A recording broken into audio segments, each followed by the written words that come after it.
prisoner's here, sir. Very good. Send him in. But we haven't got the suit off him yet. He's dangerous. Are you sure? Of course. Victor Fries and I have much in common. We will be fine.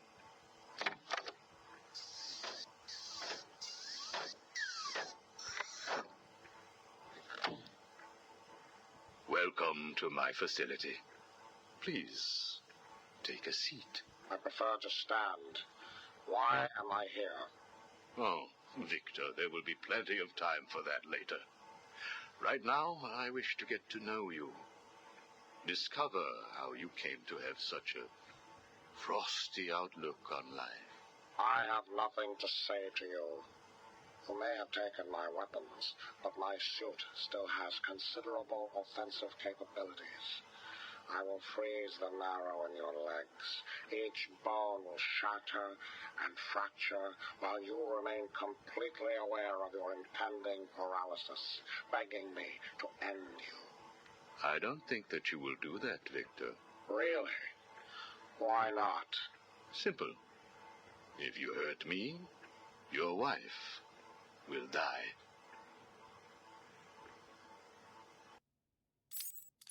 Where is she?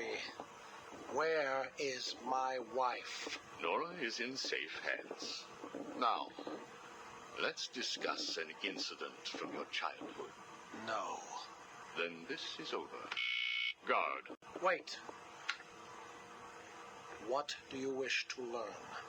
Your early years were troubled. I was not a sociable child, but that is all. Even your parents disowned you. They sent you away to a reform school, correct? They did not understand my work. Your work? According to a police report, you froze over a dozen of your neighbor's pets. I have always had an interest in cryonic preservation. I didn't understand why my parents allowed our sick pets to die instead of attempting to save them. So I set about finding my own way. I intended to revive all of those creatures. But you didn't. Which brings us to Nora.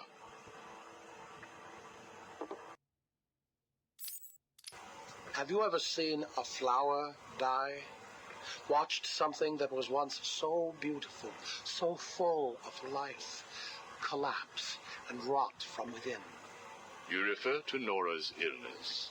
It seems like yesterday when I first found her. It all happened so quickly. Suddenly, I was losing her. Did you seek help? What about your employer, GothCorp?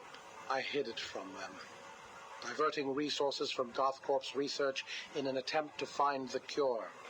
But in the end, I failed. Time was running out. I knew that if I was discovered, Nora would die. Why take that risk? Do you know what it is to love someone? To really love them? No. Nora was all I could think of. I reran the diagnostics, re-examined every detail from every angle, certain that I had missed something.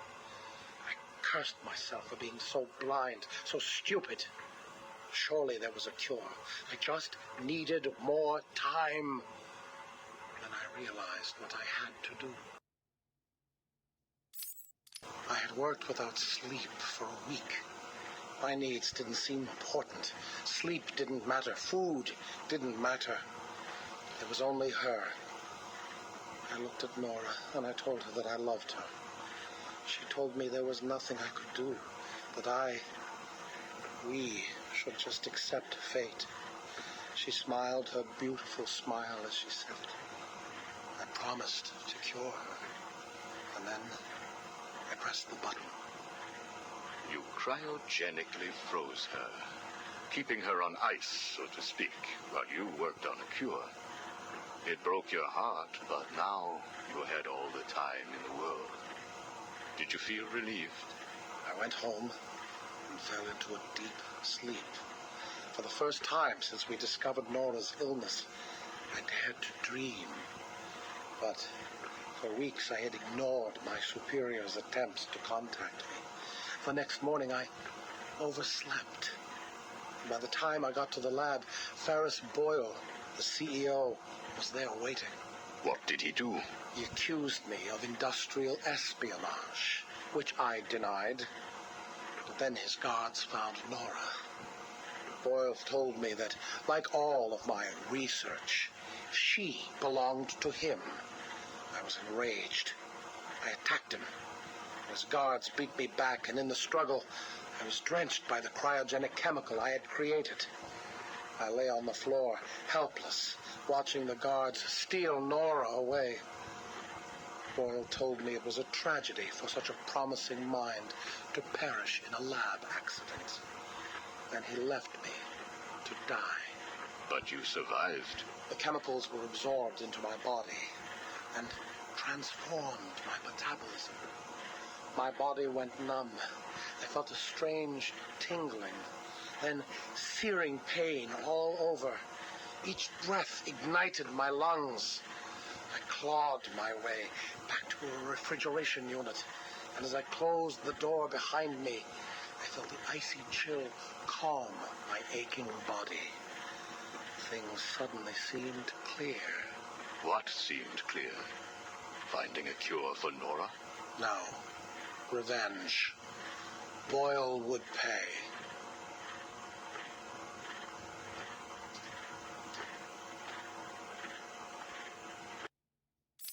You failed to kill Ferris Boyle, though, didn't you? Yes. Why? You know why. Batman. Though he did return Nora to safety. Until you got her. See? There you go. Blame me, blame your parents because you failed to revive the neighbor's pets. Blame Ferris Boyle for spoiling your plans to cure Nora.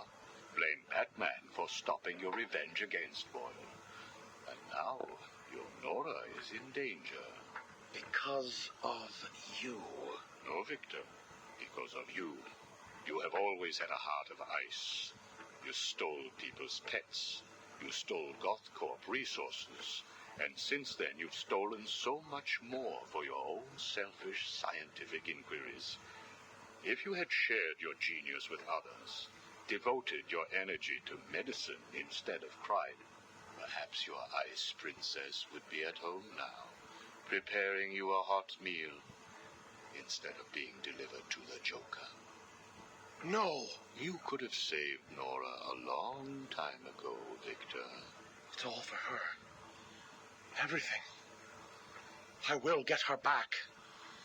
And when I do, I'm coming for you. Thank you. We are done now. Nora.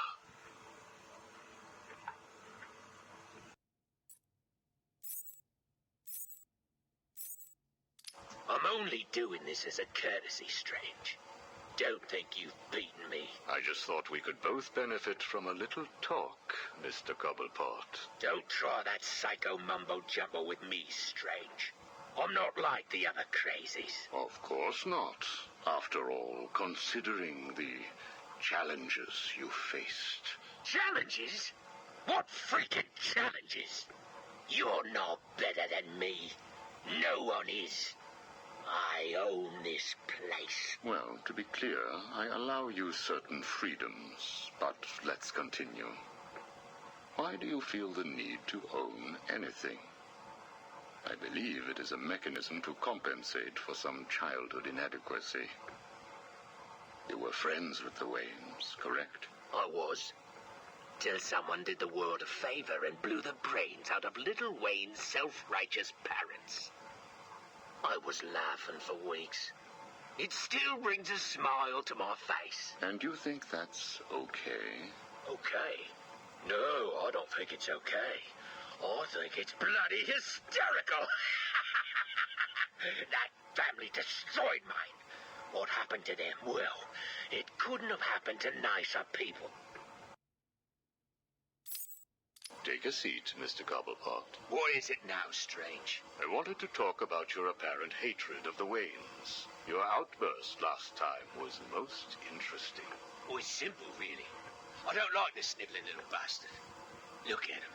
All high and mighty because someone killed Mummy and Daddy. Most people look upon him with sympathy. No, they don't. They're jealous. Jealous of his money, his cars, his women. He lost the sympathy vote when he vanished for all those years. I can't tell you how much I hoped he was visiting his dear mum and dad. Where do you suppose he went? How am I supposed to know? Let us move on, then. No. It's time that you do something for me. And what is that? Here's a list.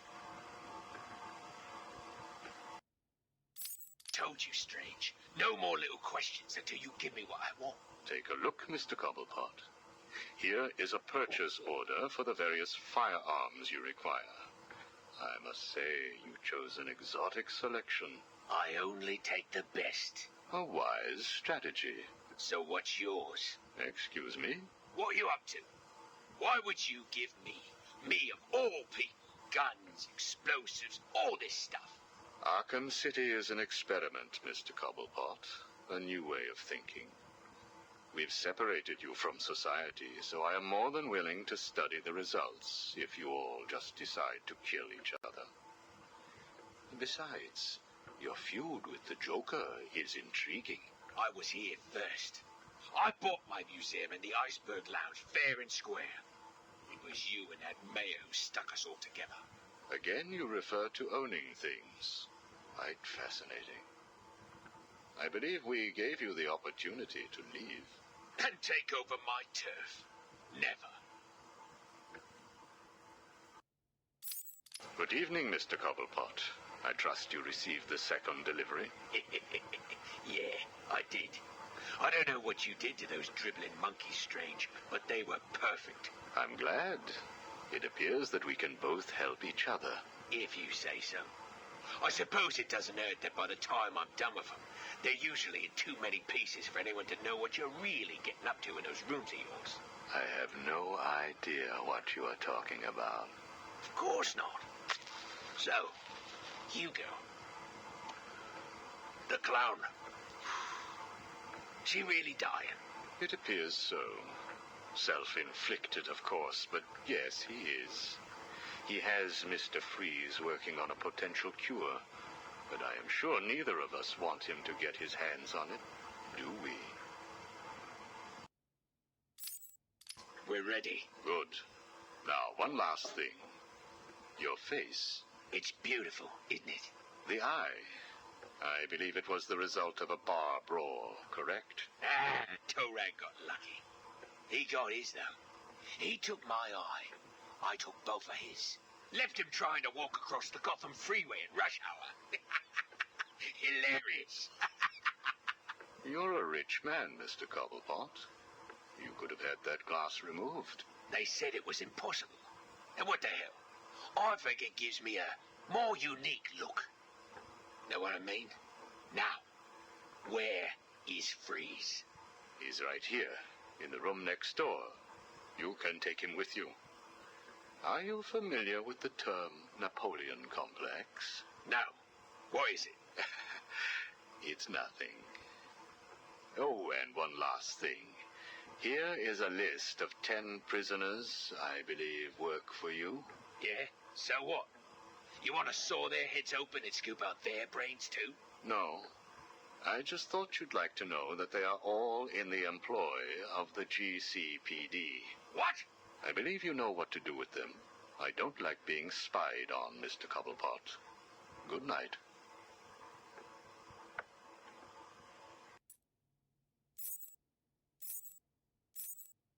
Sit down, Mr. Dent. It is Mr. Dent I am talking to, right? Use a real name. Two-Face, if you wish. Please, sit. What is it, Strange? Not happy just arresting us, throwing us in this place. I wish to understand you. I have read the reports, seen the footage, and now I want to hear your side of the story. We'll see. I assume that you feel the need to toss your coin in order to decide whether to answer my questions. You ready to find out? Well?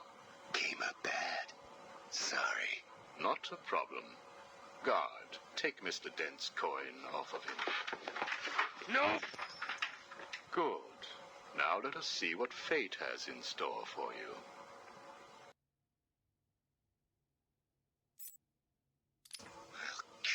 for this. Really? Look at your coin. It wants you to tell me about that day in the courtroom. It was painful. Elaborate. I was naive. I thought I could make a difference. Falcone was going to go down for what he had done. But he had other plans. Look at my face. I am. A combination of first, second, and third degree burning. The scar tissue is quite fascinating. You think? And that is all it took to make you the way you are. Give me my coin. Not yet. What is it, Strange? Are you enjoying this? Not in the slightest. Let's go back further. You were a rising star, a beacon of light for this city. A white knight riding in to save it, with a dark knight not far behind. You can leave him out of this. He's wrong. They all are. No one understands the beauty of fate's hand. I'm grateful to Falcone. He gave me a clarity, a purity that few will know. Everything boils down to a simple choice. This way or that way. Good or bad. Do you really believe that? How could I not? Interesting. So all you need is this coin, and everything is simple? Give me it. What about this coin? Or this? Or these? What are you doing? Proving a point. Fate didn't make you answer my question. I did. I replaced your coin with my own. See? You answered me because I wanted you to. How is he today? The prisoner has been quiet. Since getting those coins, he has spent most of his time examining them. Good. Hello, Harvey. Are you ready to talk? Leave us. We don't want to talk. Not to you. Please, take a seat. I have one last thing to discuss, and then I will give you something in return. I don't know. I can't decide. It's too confusing. Of course it is. I want to talk about Mr. Wayne. Why? Indulge me. We don't like the guy. Hardly surprising. Did you ever consider that you were alike? A traumatic event created you. An equally traumatic event altered him. He's nothing like us. There's no risk, no danger. It's just money and girls. We should kill him. Maybe you should.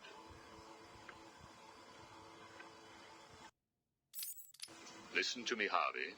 I am going to give you a simple choice. This is your coin. Is it? Why should I trust you?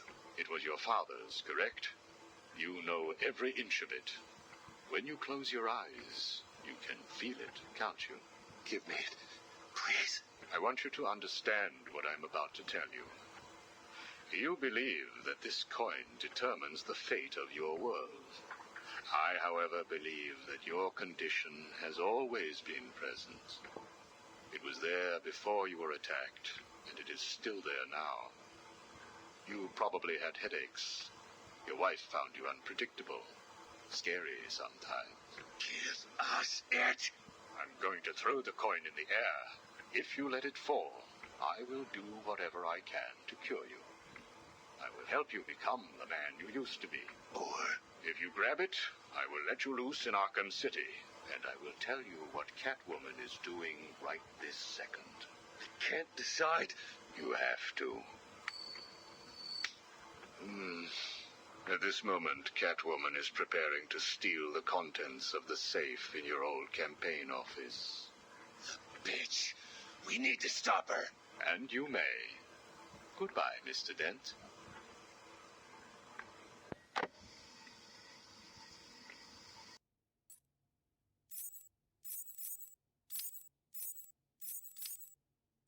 Hello? Anyone in there? No sense of humor. Ah, the strong and silent type, eh? Think you're safe behind that mask? Give me 20 minutes and a can opener, and I'll have you whimpering like a schoolgirl.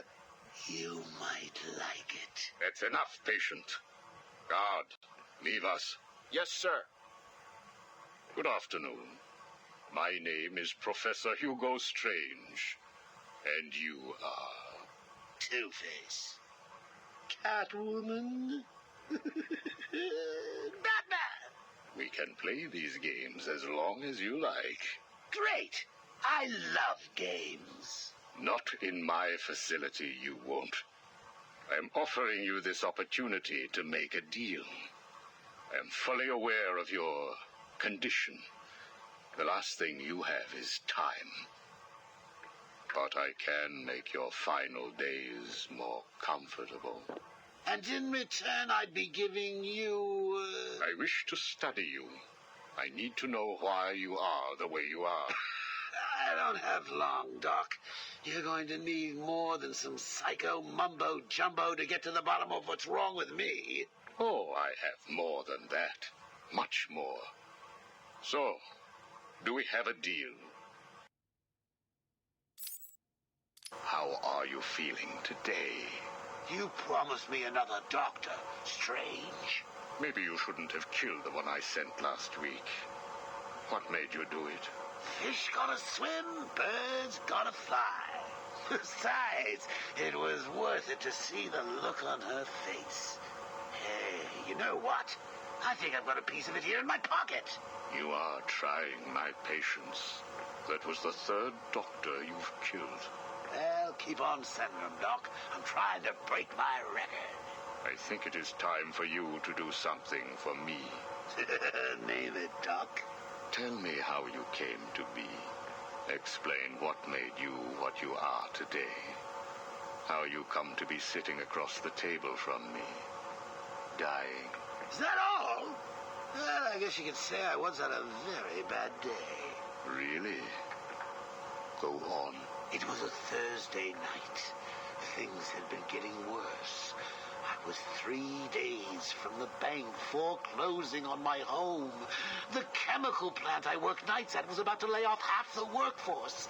And I was sitting in the hospital, holding the hand of my pregnant wife, wishing to God that she wasn't dead. That must have been upsetting for you. Probably was. Back then, though, all I knew was that if I didn't let old man Falcone's men into the plant that night, they'd have killed me too. So here's the thing. I had to decide. Could I live without her? Was there any point going on? I've got to admit it. I was scared. Not of being dead, you understand. No one would blame you if you were. It is perfectly common. Do I look common? No. I was scared of the part just before you die, when you don't know what is about to happen, when you're desperately clutching at life and trying to hold on with slippery, blood-covered hands. So I made a decision right there. And what was that? That is a story for another day, Strange. I think I may need to see a doctor. Get me one. You were telling me about the night your wife died. Oh, no, Hugo. As I recall, I was waiting for you to send me another doctor. We both know I have sent you 3 more doctors. Did you? Yes. One was left dismembered outside the elevator to my office. The other 2 have not been seen since they were sent to you. How careless. Listen, Doc. Professor. Okay, Professor. I'll give you a little more. I just hope you're taking notes. It's the day after, and I'm standing in the freezing rain, just staring at the chemical plant, feeling numb. Jeannie was dead. It didn't seem real. I can remember the day I first met her. Her infectious smile as I told her bad joke after bad joke. How, even after living with the pathetic wretch I was, she still wanted my child. And then they arrived. Reality's way of yanking me another wedgie. Falcone's men told me to cheer up. He said things could be worse. I asked him how. He grabbed me by the collar, pulled me close. He'd been eating garlic, and each word stank as he threatened to perform oral surgery on me with a nail and a brick. Creative guy. They hand me a box. I remember thinking it was heavy. Was it a bomb? A gun? I'd never used a gun before. Were they that heavy? And what was in the box? How's that doctor coming along? I'll get you one. And when you do, I'll tell you the rest. You are looking a little better, yes. Well, I have my good days and bad days, but I do try and start each one with a smile. Are you ready to continue your story? Yeah, why not?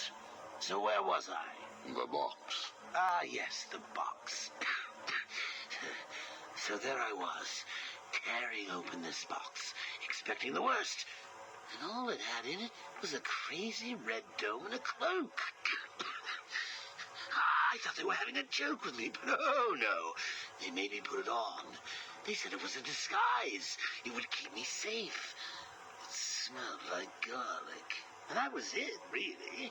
I was dressed up like a spaceman, barely able to see, trying to break into the one place in this town that had given me a job. Have you ever tried to walk with an enormous fish bowl on your head? Don't answer that. It's hard. I couldn't see where I was going. I must have tripped one of the alarms. I heard muffled gunfire. I panicked and tried to run. And then I saw him. Who? Batman. Really? Yes, really. Batman tried to hit me. I moved out of the way, but, well, what you need to understand is I had this giant bowl on my head, and I lost my balance. It's like life, really. 1 minute everything's bad, and the next your wife's dead and you're hanging on for dear life, suspended over a tank of experimental chemicals. I'm sure he'd say he tried to save me, but we all know he didn't. I fell. For a second, just as I hit the surface, I thought I may just get away with this. I assume that wasn't the case. Do I look like I got away with it? I was drowning. The chemicals were burning my skin. My entire body felt like it was on fire. And it was all his fault. Whose fault? Batman's? Who else? Yours? Come again? Let me tell you what I believe. I believe that you have fabricated a series of events that you use to conceal the truth about your condition. I have read 12 different accounts of your past. All different, except for one detail. Batman. What can I say? I like to keep things interesting. A wise man once told me that if you have to have an origin story, you're better off making it multiple choice. And never facing up to the truth of what happened. What you did. How you got here. Oh, I know exactly how I got here. A big truck brought me here from ARKHAM. You remember the asylum, don't you? Of course. Well, good. Because I'd hate to think that I'd fabricated seeing you watching me in my cell all those times. Excuse me? Hugo, you merry maniac. You were obsessed with me. You all were trying to get in here. Next thing you'll tell me it wasn't you who sent old Sharpie over the edge. Nice work, by the way. Thank you. So here's the thing. If you want to make sure that no one else finds out about your past, you should stop poking your nose into mine. Oh, and send me another doc. I think I need a second opinion.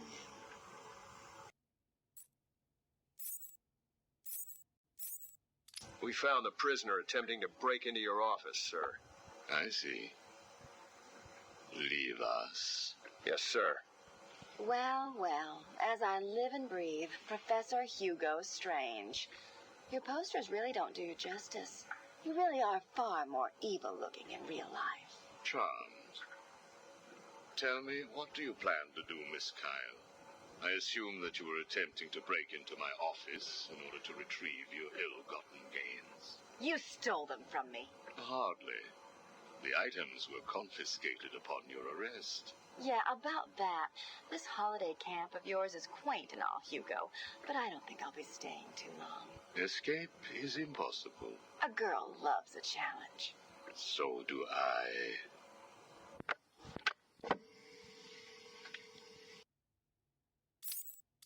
Tell me, what would you do if I let you go? Attempt to escape? Try and find the confiscated items? Contact the Batman? Why would I contact him? It's his fault I'm in here. Is it? I believe you would have escaped if greed had not got the better of you. He was actually in the process of rescuing you, was he not? I didn't need his help. Or any man's, it appears. Come on. You're going somewhere with this. Spit it out. I've been studying you. I can see. My eyes are up here, by the way. Very amusing. Tell me, what was it like growing up alone? Fending for yourself? Doing whatever was necessary to stay alive?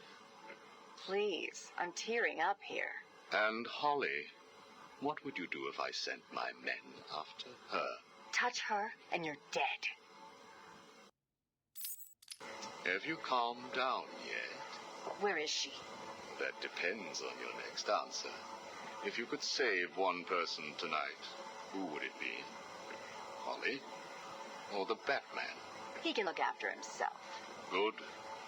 Holly is safe for now. Let us talk about Batman. What do you think I can tell you that you don't already know?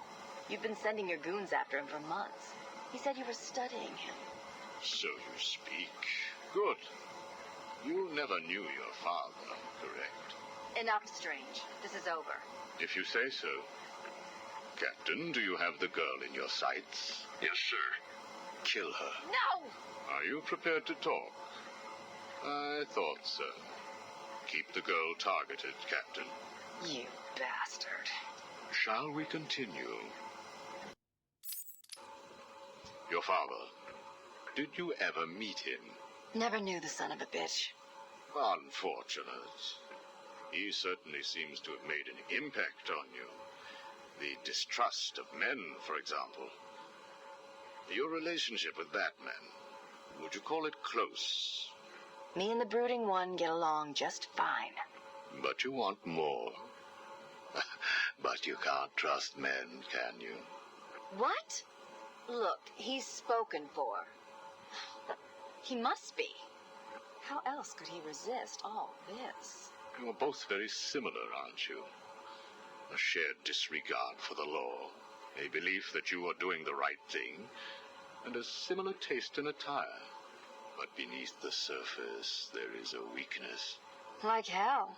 You both risk everything for a chance at redemption. You tell yourself it's to help her. He does the same for the boy. It's all just to make his life more complete, to become the father he never knew. You don't know anything about him. And neither do you. He hasn't confided in you because he doesn't trust you. And it hurts, doesn't it? I touched a raw nerve, didn't I? Are you still here? You're hurt because he knows who you are, but you don't know anything about him. Do you love him? No! Holly is safe. I have little interest in the life of a teenage delinquent, unless, of course, she finds herself in my facility. What was all this about, Strange? Do you enjoy making people beg? Not at all. I am only interested in what makes people do what they do. Soon you will not have to worry about the Batman.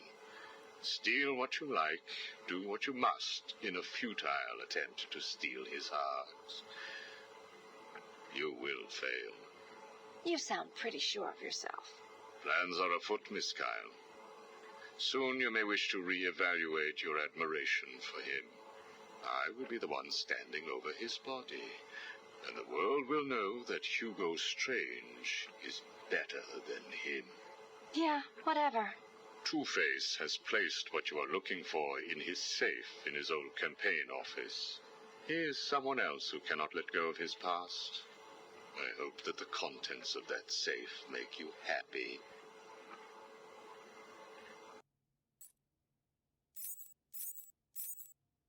Patient interview 1.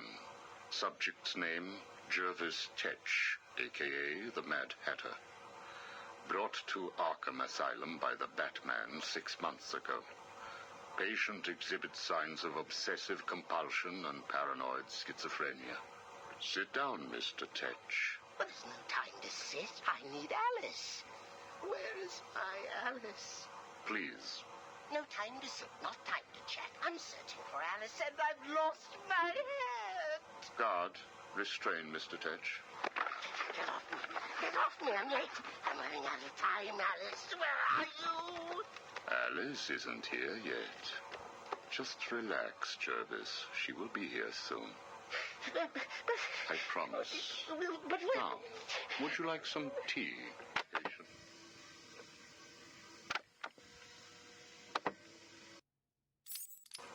Is Alice here yet? No, I'm afraid not.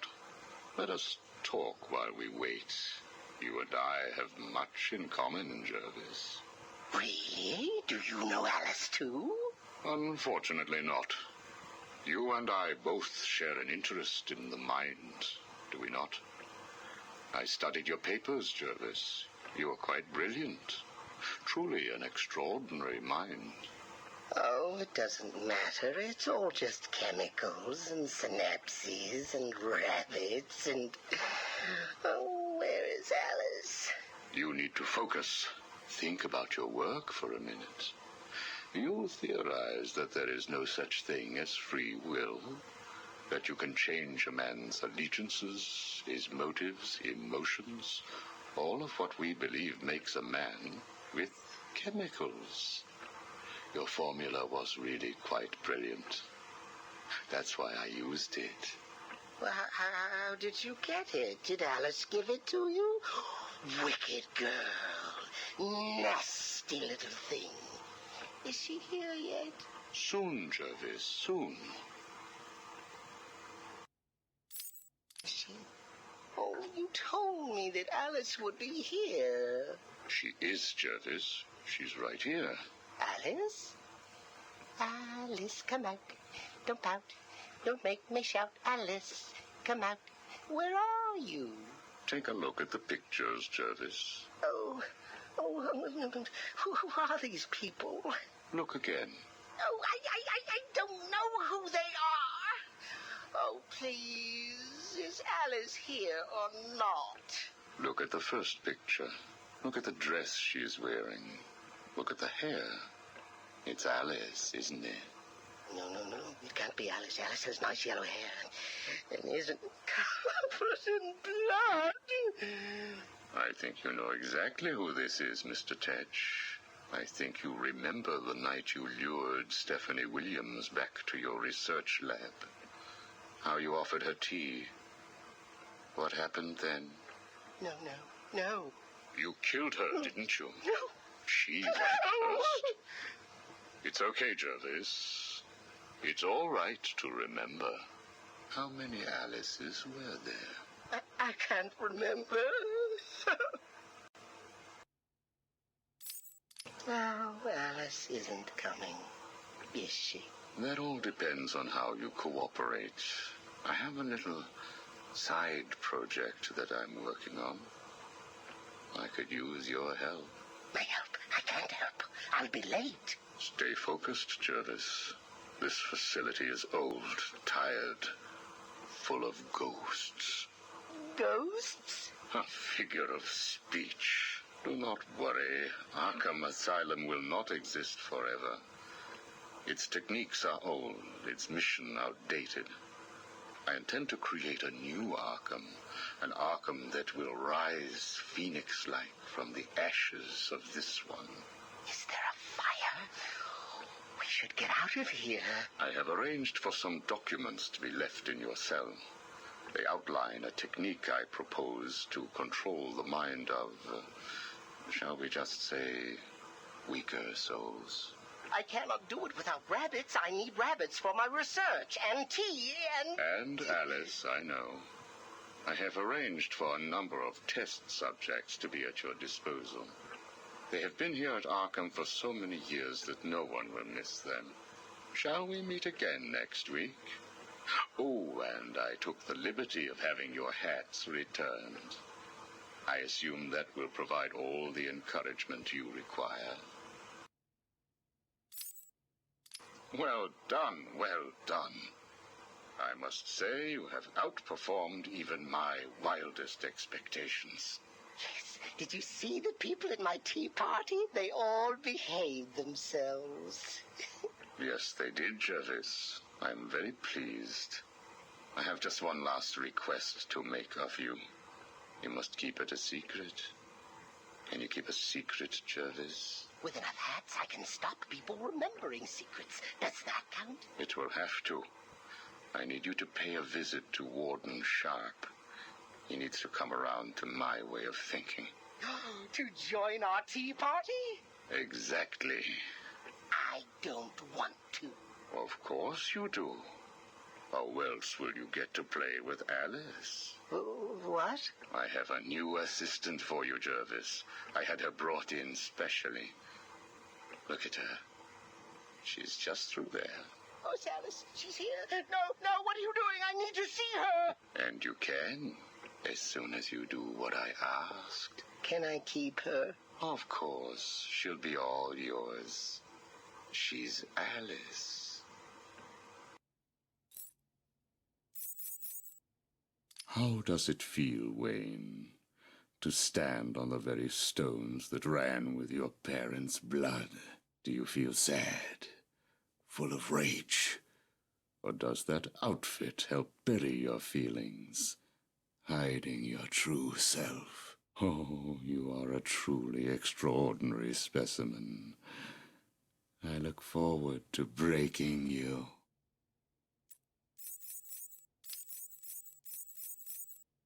Do not fret, Mr. Mayor. Everything is under control, I promise you. It's not that I don't trust you, Hugo. It's just the headaches. The pain. They come all the time now. Continue to take the medication. It is late, Mr. Mayor. You are tired. You need your sleep. Of course. I need my sleep. You will hang up now. I will hang up now. Imbecile. I couldn't have put it better myself. What? How dare you enter my office? Oh, I'm not in your office. And please don't insult me by attempting to trace this broadcast. You will fail. I take it I am talking to Mr. Edward Nigma. Do you know of any other inmate in your twisted little penitentiary who is ingenious enough to arrange this little chat? Narcissism, a compulsive desire to prove his intellect, and a predilection for riddles. You've read my file. Of course. Good. Then let's get started. How do you attempt to understand what is going on in Arkham City when all of the answers are strange? Good evening, Hugo. I believe it is time for our one-on-one. No. It is time for you to stop this and give up. My tiger guards will find you, and when that happens, I will perform the procedure on you myself. Procedure? Oh, you mean what you did to all those poor fools back at the asylum. To be honest, I think you did them a favor. How do I know that you requested access to all the most forgettable patients and proceeded to melt their brains with the help of that confused milliner? Or did you mean, how do I know that you have been providing the ex-warden with your own special medication? No doubt intended to render his synapses more malleable to your suggestions. Or maybe you are currently wondering if I know about the secret panel in your closet. How it slides back to reveal what you want most. How you sit, wearing that suit, crying into your hands as you question whether you are really worthy. What do you want, Mr. Nigma? Oh, that's easy. I want exactly what you want. And what's that? Batman, dead. Humiliated, but dead. Knock, knock, Professor. Guess who? I grow tired of these insipid games, Mr. Nigma. If you wish to speak to me, my guards will escort you safely to my tower. Please, Hugo.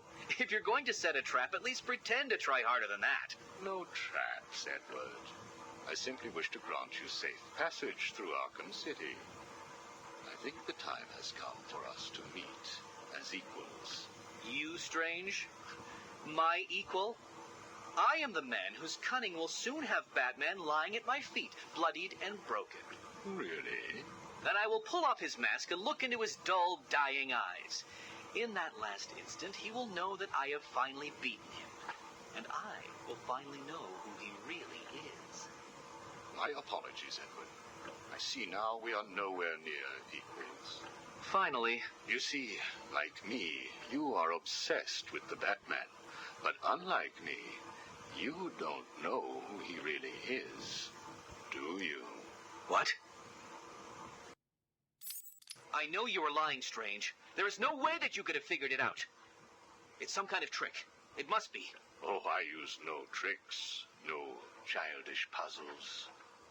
I simply created a psychological profile of the man most likely to be the Batman, and then matched it against the most logical candidate. I was right, of course. Well, who is he? Ah, but that would spoil the game for you, wouldn't it? You must tell me. I implore you, Strange. Really, Edward? If I could figure it out, it must be child's play for you. But I... Interesting. Tell me, Edward, how is the Riddler like a blank dictionary? You're both at a loss for words.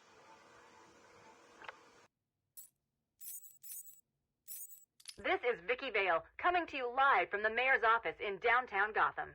Today is your first chance to put questions directly to the mayor. As you know, Mayor Sharp's criminal quarantine program was the main platform that won him the election. Now that the facility is fully operational, does Gotham still feel the same way about it? Are the rumors of prison brutalization true? Are you happy with your tax dollars funding a program like this? More on tonight's show. Welcome, Gotham, to the Vicky Vale Show, and welcome to Gotham's new mayor, Quincy Sharp. Good evening, Miss Vale. So, Mr. Mayor, the question I put to you, Arkham City, success or potential powder keg? What a question, Vicky. You don't mind if I call you Vicky, do you? Of course not, Quincy. Well, Vicky, I can only describe the last 6 months as having been a great success. The people spoke. They said they were sick of crime in Gotham. They said they didn't want to place their safety, their children's safety, in the hands of vigilantes like Batman, Nightwing, and... oh, there's at least one more. The Huntress. The Creeper?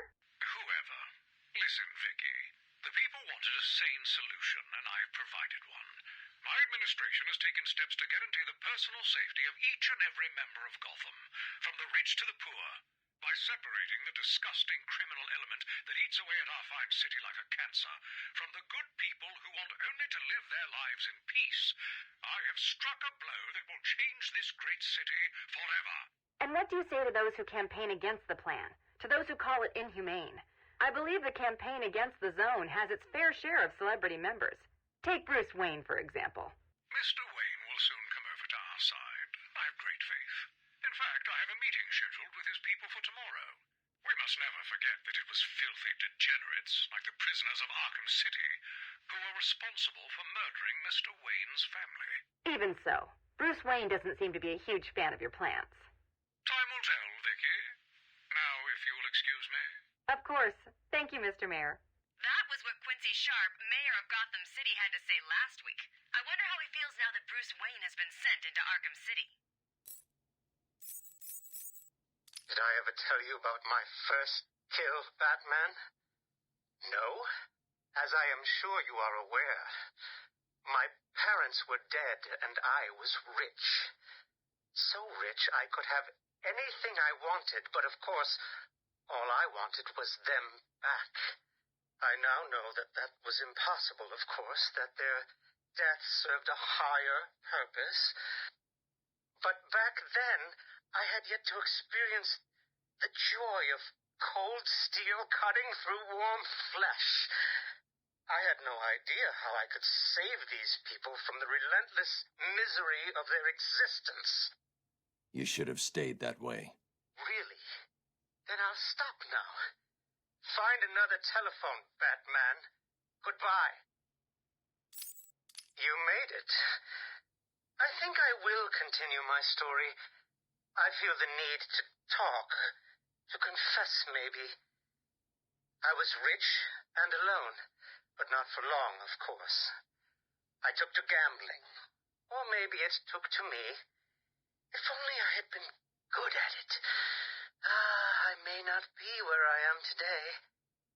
As my life spiraled out of control, I desperately formed a plan.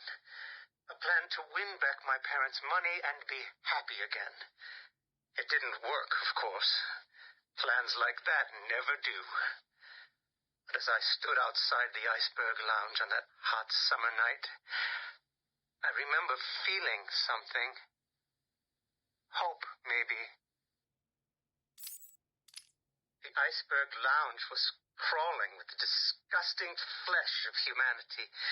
You could find anything there. If you had the money, of course. At the beginning, I seemed to be winning. The cards all went my way, and I found myself at the owner's table. Some reason I thought I would win, that he would play fair. I looked around the table. I saw the people I was against. Card sharks, thugs, princes, and the disgusting midget who ran the place. One by one, they all lost or folded. The chips were piling up, and it was just him and me.